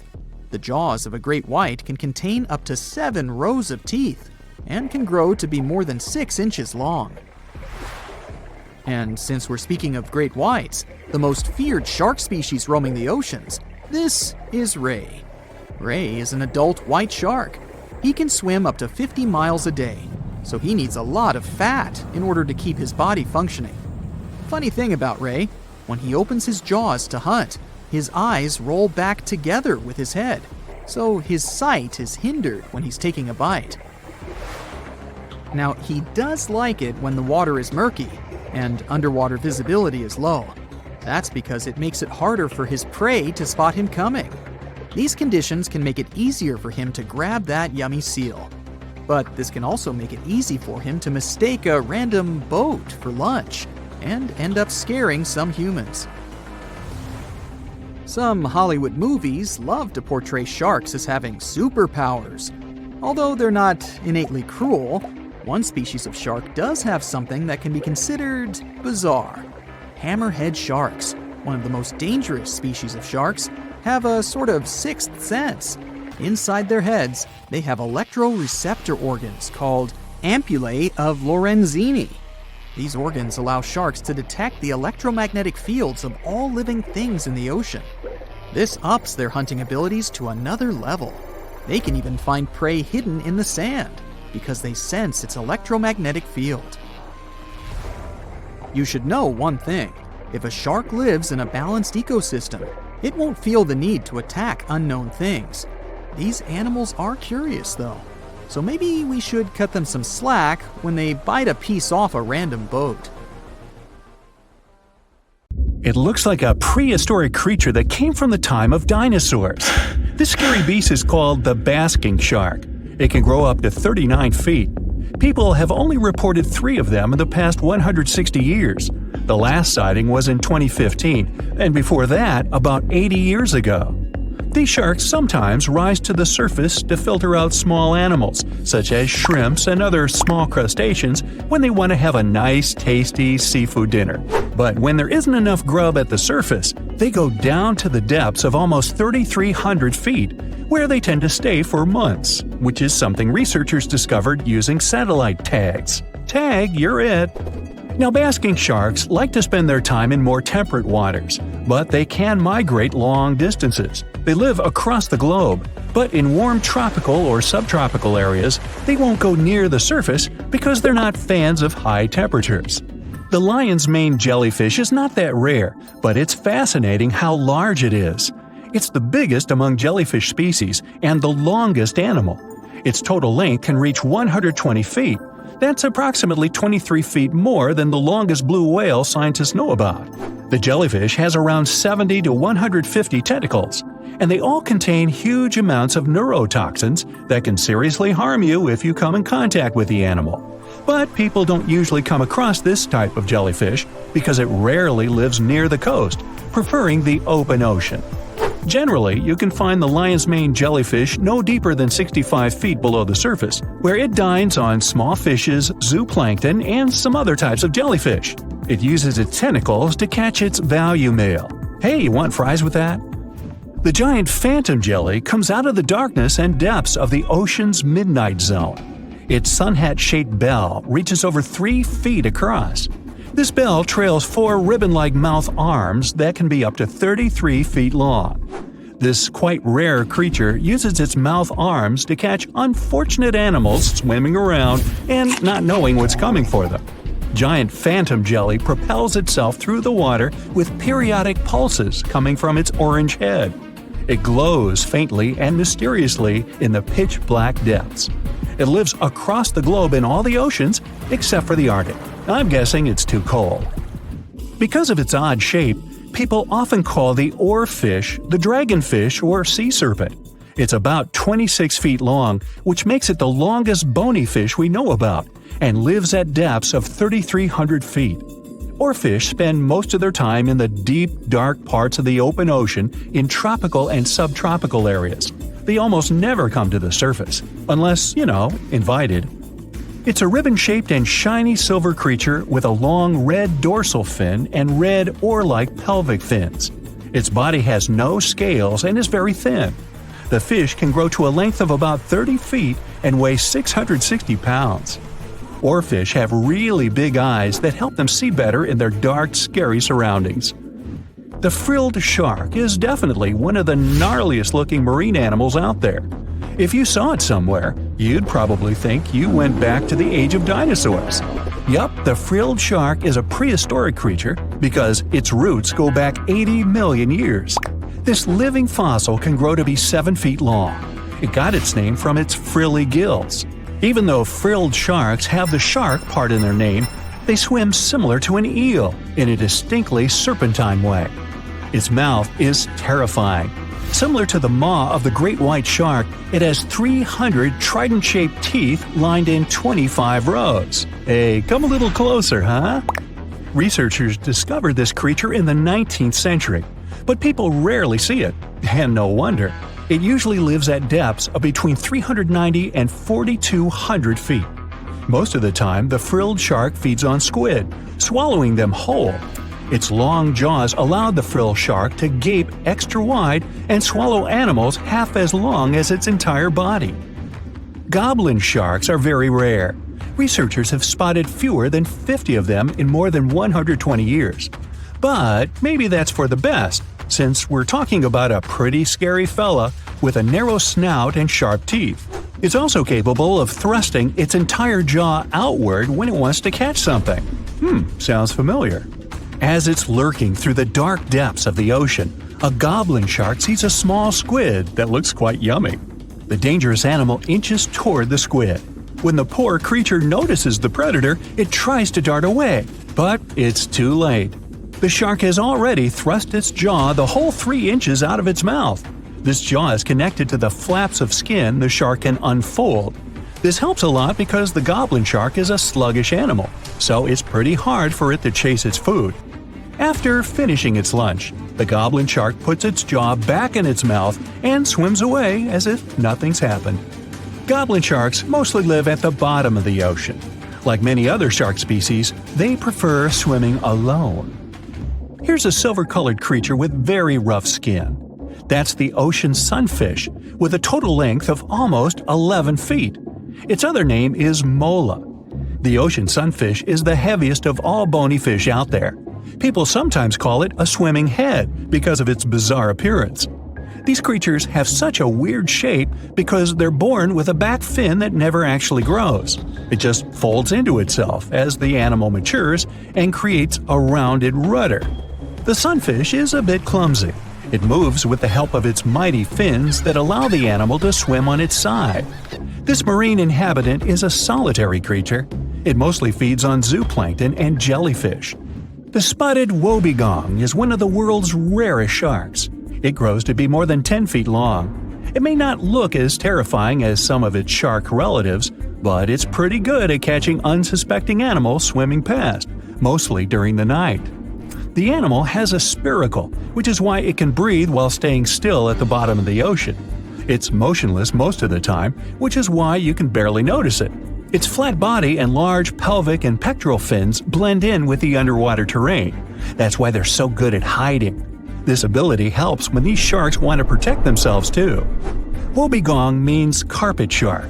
They usually live close to the ocean floor in coral reefs, on sandy bottoms, and under piers. People have even spotted the shark in the water that is barely deep enough to cover its flattened body. Now, blobfish lack teeth and bones, so they can't actively hunt. Since they don't have much muscle mass, they can barely move around. Hey, I had a roommate like that once. They get their energy from animals they scoop up from the seafloor. They also know how to conserve this energy.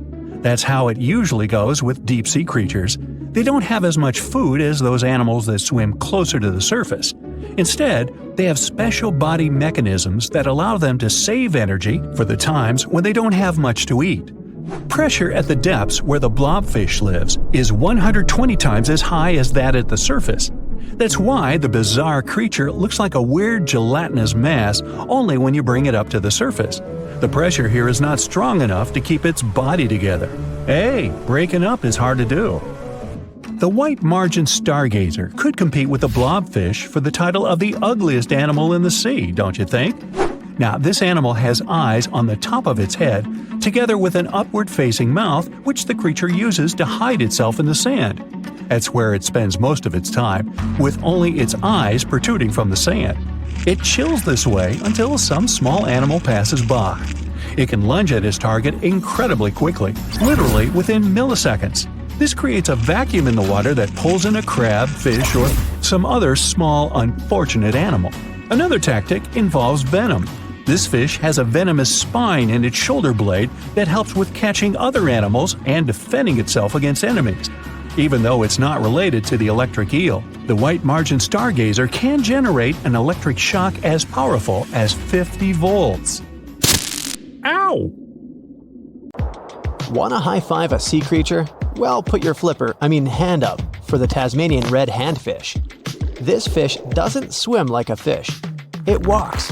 It uses its flipper-like hands to stroll around on the ocean floor. These bottom walkers are disturbed by swimmers and boats a lot. Some people even want to take them home as pets. I think it's better to just give them a wave and swim on by. The vampire squid.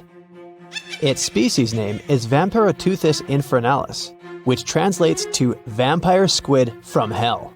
Oh yes, this vampire squid means to terrify everyone with its name, its dark red color, its spikes at the bottom, and the scary fact that it can basically turn itself inside out. The vampire squid loves putting on a good show, but it's as harmless as a kitten is to humans. It's as if Dracula scared the pants off you, but he didn't have blood-sucking fangs.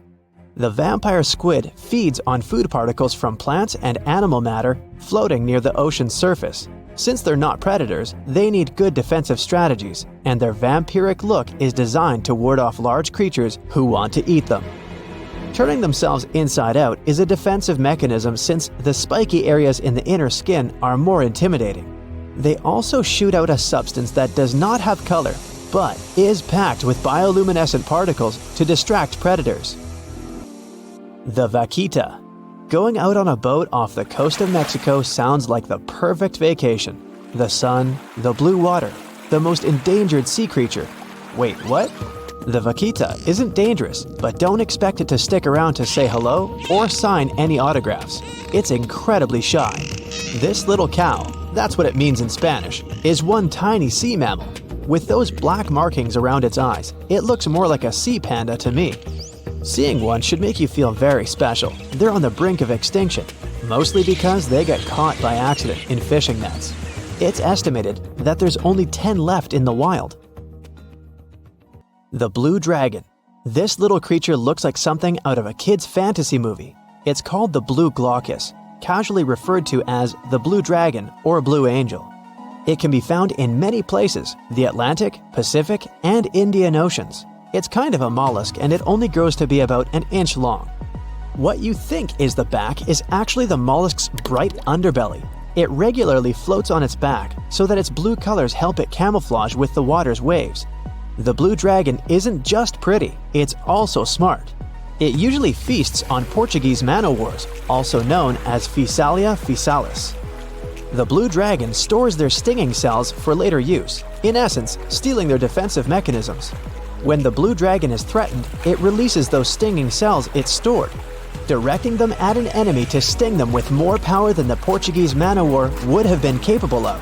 As they can store a huge amount of stinging cells, they can be a threat to humans. So, if you find one, don't pick it up. It's best to admire it from a distance. The barrel-eye fish. If you ever wanted to have Superman's X-ray vision, looking at the barrel-eye fish will make you feel like you gained that superpower at some point in your life without even realizing it. The barrel eye has a transparent head, so you can see how their eyes and brain look inside. This magnificent creature lives in the deep sea. This is the lowest level of the ocean, where strange creatures roam in near-freezing temperatures and constant darkness. They're exposed to water's pressure that's almost 1,000 times that of the surface. If the idea of the deep sea sends a shiver down your spine, stay tuned to learn about another of its creatures later on. The barrel-eye fish can be found in the Atlantic, Pacific, and Indian Oceans. You might be wondering, why oh why would a fish have a see-through head? And that would be a fair question. Since the species was discovered in 1939, it was believed that the fish's eyes were set to see straight ahead and couldn't move. So it was assumed that they had tunnel vision. Scientists Bruce Robinson and Kim Reisenbichler from the Monterey Bay Aquarium Research Institute recently discovered that the fish can move its eyes vertically to see through the top of its translucent head, thus noticing if there are predators or prey nearby. The transparent head also allows more light to enter so they can detect prey better. It's believed that the barrel-eye fish eats jellyfish and small fish species. If you dive in the ocean at night, you might be lucky enough to see how orange ball corallomorph blooms in the dark. But make sure to be quick because as soon as you turn on your flashlight to take a good look, it will retract its tubes back into itself. The megalodon. The whale shark isn't the biggest shark known to humans. If the entire shark species were a kingdom, the prehistoric megalodon would be the ruler of the sea. Megalodon roamed the ocean a long time ago. About 15.9 to 2.6 million years back between the early Miocene and late Pliocene eras. While they've long been extinct, people are still amazed to learn about these gigantic sea beasts. Megalodon could reach anywhere between 45 feet to 60 feet in length with jaws more than 6 feet wide. A fossil of a tooth that once belonged to a megalodon measured at 7 inches. Needless to say, I'm pretty stoked that these guys have long been extinct. But there's still some adventurers out there hoping to meet this monster one day. The Dumbo octopus. This adorable creature, or creepy creature, or however you want to see it, is officially called Grimpoteuthis. More casually, it's referred to as the Dumbo octopus, named after the Disney character. Though Dumbo, the elephant, not the octopus, was teased for his big ears, it's highly unlikely that this adorable octopus gets teased by its water neighbors. They are the deepest living octopuses, living in the deep sea, and you know how scary that place is. They're only about 8 inches tall and spend their days hovering just above the seafloor eating snails, worms, and other food they find in the current or near ocean vents. There are nearly 17 species of Dumbo octopus, and they all have differences in height, color, and body parts. If you can't get enough strange animals, you'll be glad to learn that the deep sea has barely been explored by humans. So, keep an eye out. There are bound to be more fascinating animals discovered in the deep in the future. The sea angel. These creatures might look and sound pretty cute, but their diet is far from sunshine and lollipops.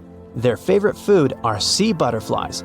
They lay mucus traps for them and wait in ambush. The squat anemone shrimp. This shrimp is tiny, only 0.5 inches.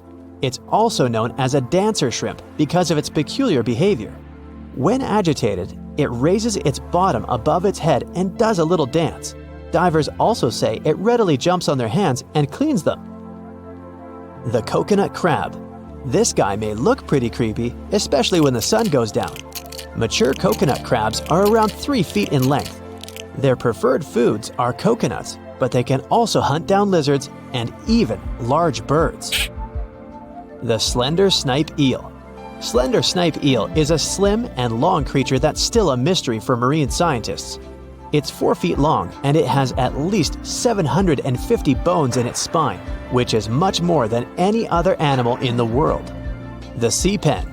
Sea pen is 7 feet long and it has a lot of varieties, but most of them look indeed like a pen or a quill. The similarity is even more striking when the animal has a water-filled bulb that anchors it to the floor. The Persian carpet flatworm. This creature looks indeed like a carpet, despite being very small by comparison. It's only 4 inches long, able to become both male and female. It doesn't really mate with other flatworms. Rather, it fights them for the right to bear posterity. The flamingo-tongued sea snails.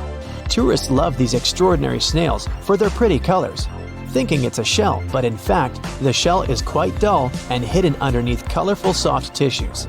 They eat softer, toxic parts of corals and store their toxins to protect themselves.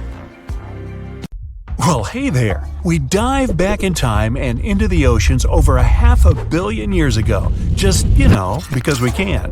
Whoa! Watch out! It's not megalodon or giant sea reptiles you need to look out for here. It's a bizarre, unearthly-looking creature called Anomalocaris. The name means unlike any other shrimp, and I think you'll agree, it looks like a nightmarish cross between a shrimp and a modern-day centipede. 2 tentacles protruding from its face, each lined with razor-sharp teeth. Oh yeah, and this thing was about the size of your leg. With a wave-like movement of the flaps on each side of its body, it was graceful for a terrifying creature. It was also more advanced than any other life on this planet at the time. Especially those huge eyes. You have only 1 lens in each of yours. This giant shrimp had 16,000. That's 4 times more than a common housefly. And you know how good their vision is. Good enough to dodge that swatter every time. All this allowed Annie to become one of the first animals on this planet to feed on others. Yep, here it is. Earth's first hunter. Its favorite meal? Trilobites. Hey, try a bite. Those are the ancient ancestors of crabs. Some of their fossils have marks on them in the same shape as the monster shrimp's mouthparts. Terrors of the past like this got to be so giant thanks to more oxygen in the atmosphere. A perfect example of this, Meganeuropsis. Imagine a dragonfly. Now make it as big as a cat, and with a wingspan longer than your arm.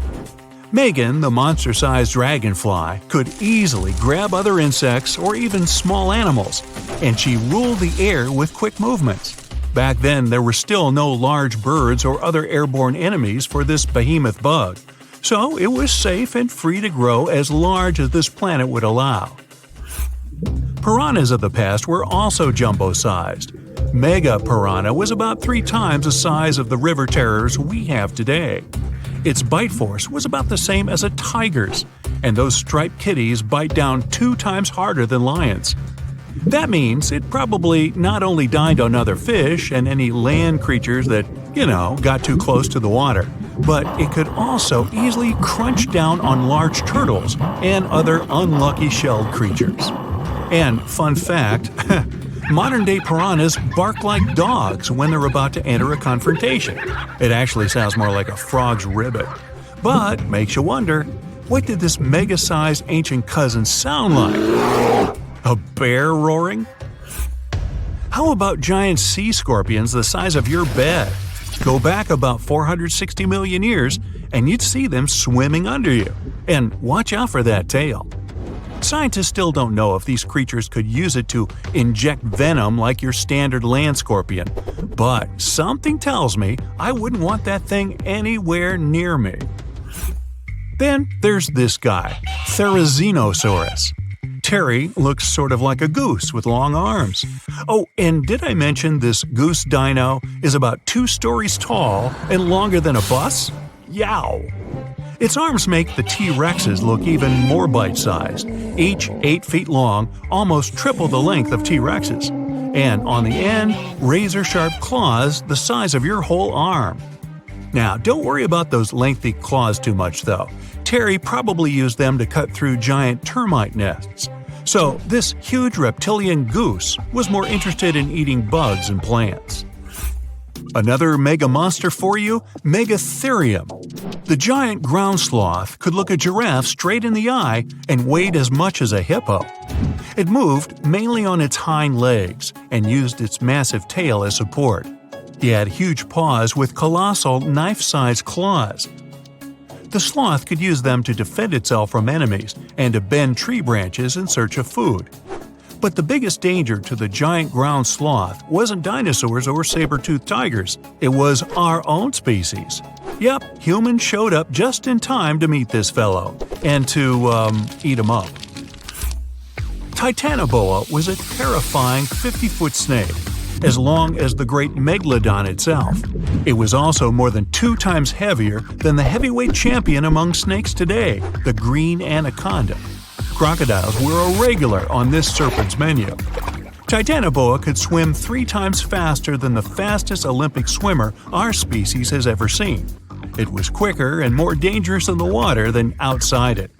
And don't forget the boa part of its name. This massive snake wasn't venomous. Instead, it liked to squeeze. Remember that giant shrimp from earlier? Well, Opabenia looks like its teeny-tiny finger-sized cousin. And instead of 2 toothy tentacles, this thing had a vacuum hose coming out of its face. On the end of that trunk, what looks like a single crab claw. Add 5 eyes and a mouth under its head, and you've got a recipe for something not of this planet. Only it is. This creature used its trunk like an elephant does.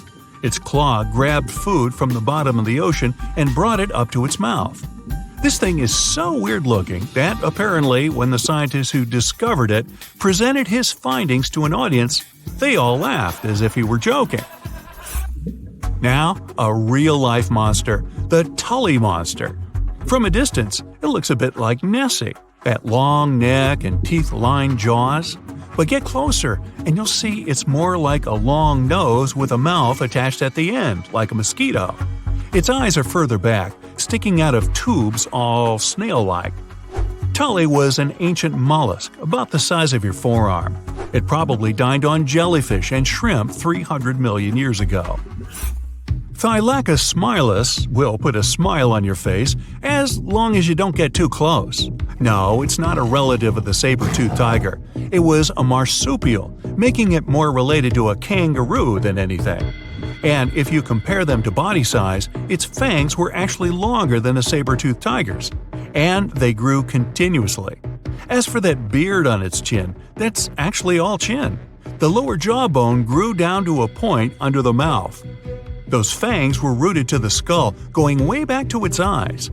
When the mouth was closed, that bony beard protected the long, sharp teeth from breakage. Staganapolis, not to be confused with Minneapolis, might look like a big crocodile with a squished-in snout, but it was mostly harmless. Its small head and very few teeth meant the reptile didn't have much to work with when protecting itself. That's what all those armored scales were for, and no need for huge fangs or long rows of razor-sharp teeth when you're a plant eater. That beak-like tip on its nose allowed the stag to dig up plants. So, really, this reptile was more like a 10-foot scaly pig than a croc. Basilosaurus was a type of ancient whale that lived on our planet about 45 million years ago. Not quite as long as a blue whale, but this guy was still big enough to munch down on other whales and even sharks.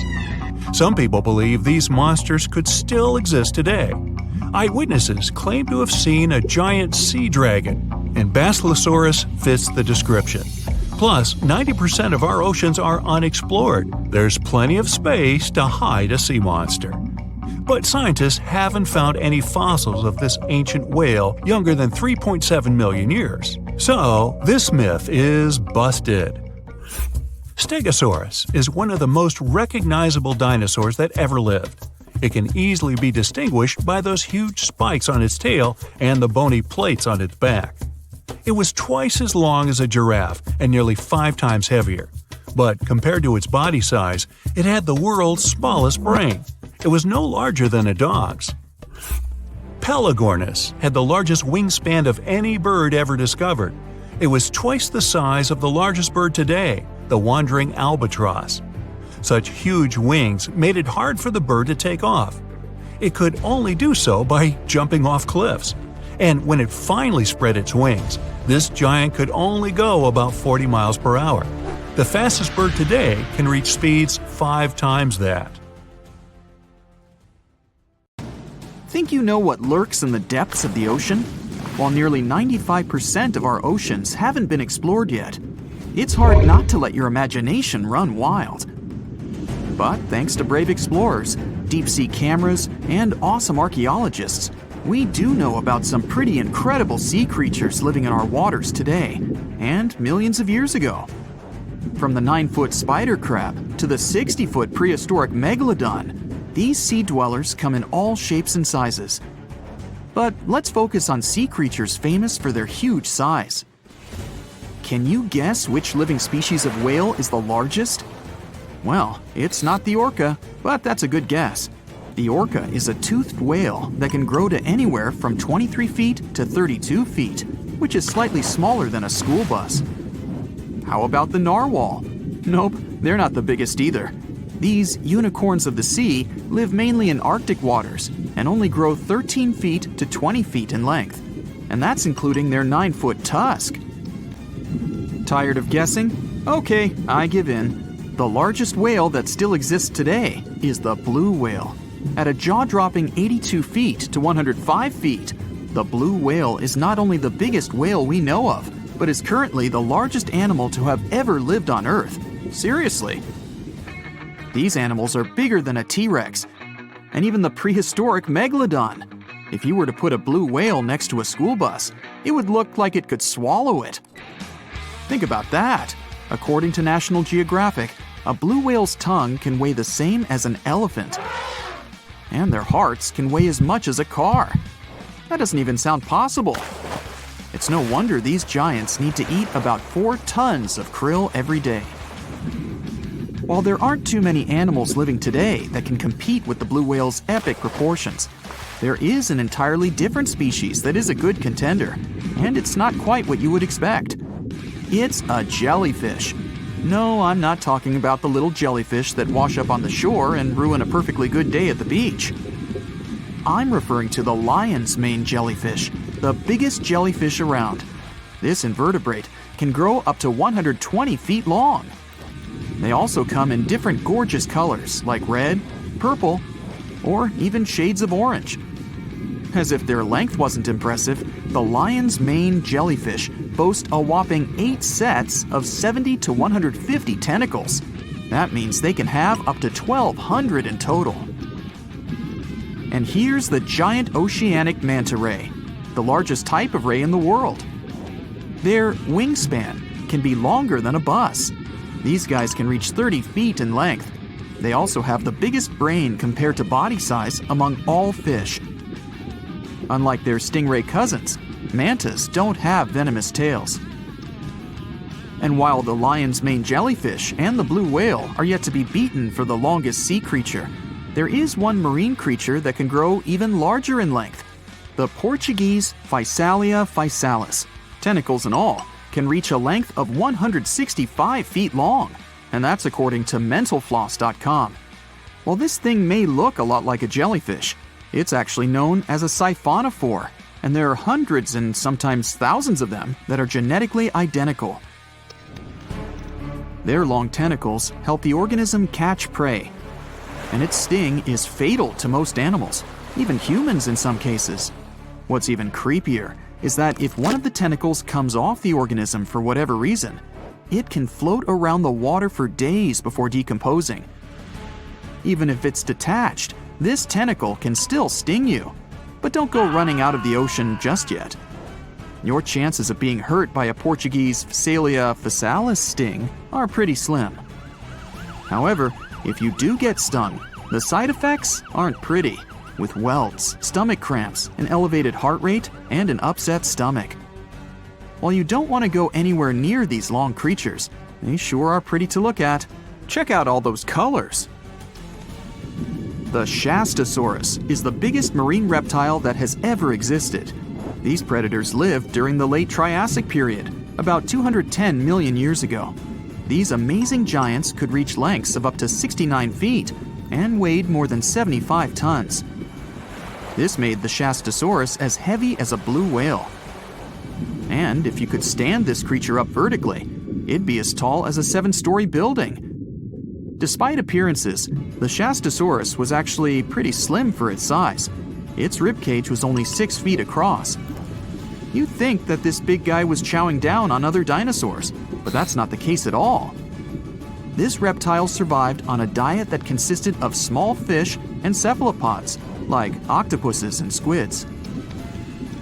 The Albertonectes is a bright representative of the plesiosaur family, meaning that this marine reptile had a small head on an incredibly long neck and large flipper-like limbs that helped it move through the water. These creatures occupied the seas around North America 76 to 70 million years ago. The length of this sea monster could reach 38 feet, with its neck taking up 23 feet of that length. Its neck was a true record breaker. It had a whopping 76 bones in it. No other animal known to humankind has had so many vertebrae in its neck. Scientists aren't sure why they needed such a lengthy neck. They might have used it to collect shellfish off the seabed, or perhaps it helped them capture their main prey, fish and squids. This aquatic reptile also had gastroliths in its stomachs.